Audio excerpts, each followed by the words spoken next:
ಹೋಟೆಲ್ನಲ್ಲಿ ಸೋಮವಾರ ಬೆಳಗಿನ ಜಾವ ಬಾಯ್ಲರ್ ಸ್ಫೋಟಗೊಂಡು ಅಗ್ನಿ ಅವಘಡ ಸಂಭವಿಸಿದೆ. ಸಿಬ್ಬಂದಿ ಹಾಗೂ ಗ್ರಾಹಕರು ಭೀತಿಯಿಂದ ಹೊರಬಂದ ಘಟನೆ ನಡೆದಿದೆ. ಬಾಯ್ಲರ್ ಚಿಮಿಣಿಯಲ್ಲಿ ಮೊದಲು ಬೆಂಕಿ ಕಾಣಿಸಿಕೊಂಡಿದ್ದು ಕ್ಷಣಾರ್ಧದಲ್ಲಿ ದಟ್ಟ ಹೊಗೆ ಇಡೀ ಹೋಟೆಲ್ ಹಾಗೂ ಮೇಲಿನ ಲಾಡ್ಜ್ ಕೊಠಡಿಗಳನ್ನು ಆವರಿಸಿಕೊಂಡಿತು. ಇದರಿಂದ ಗಾಬರಿಗೊಂಡ ಗ್ರಾಹಕರು ಮತ್ತು ಸಿಬ್ಬಂದಿ ಪ್ರಾಣಾಪಾಯದಿಂದ ಹೊರಗೆ ಓಡಿ ಬಂದರು. ಲಾಡ್ಜ್ನಲ್ಲಿದ್ದ ಇತರ ಗ್ರಾಹಕರನ್ನ ಹೋಟೆಲ್ ಸಿಬ್ಬಂದಿ ತಕ್ಷಣವೇ ಖಾಲಿ ಮಾಡಿಸಿದರು.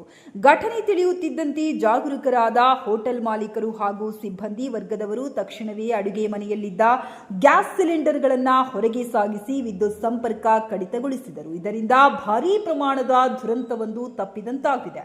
ವಿಷಯ ತಿಳಿಯುತ್ತಿದ್ದಂತೆ ಸ್ಥಳಕ್ಕೆ ಧಾವಿಸಿದ ಅಗ್ನಿಶಾಮಕ ದಳದ ಸಿಬ್ಬಂದಿ ಕಾರ್ಯಾಚರಣೆ ನಡೆಸಿ ಬೆಂಕಿ ನಂದಿಸುವಲ್ಲಿ ಯಶಸ್ವಿಯಾದರು. ಅವಘಡದಿಂದಾಗಿ ಅಡುಗೆ ಮನೆ ಹಾಗೂ ಅಲ್ಲಿದ್ದ ಸಾಮಗ್ರಿಗಳು ಹೊಗೆಯಿಂದಾಗಿ ಕಪ್ಪು ಬಣ್ಣಕ್ಕೆ ತಿರುಗಿಕೊಂಡಿವೆ. ಈ ಹಿನ್ನೆಲೆಯಲ್ಲಿ ಸಂಬಂಧಪಟ್ಟ ಅಧಿಕಾರಿಗಳು ಇಂತಹ ಬೃಹತ್ ಪ್ರಮಾಣದ ಹೋಟೆಲ್ಗಳಿಗೆ ತೆರಳಿ ಪರಿಶೀಲನೆ ನಡೆಸಿ ಮುಂದಾಗುವ ಅನಾಹುತಗಳನ್ನು ತಡೆಯಬೇಕೆಂದು ಸಾರ್ವಜನಿಕರಲ್ಲಿ ಕೇಳಿಬಂದ ಅಭಿಪ್ರಾಯವಾಗಿದೆ.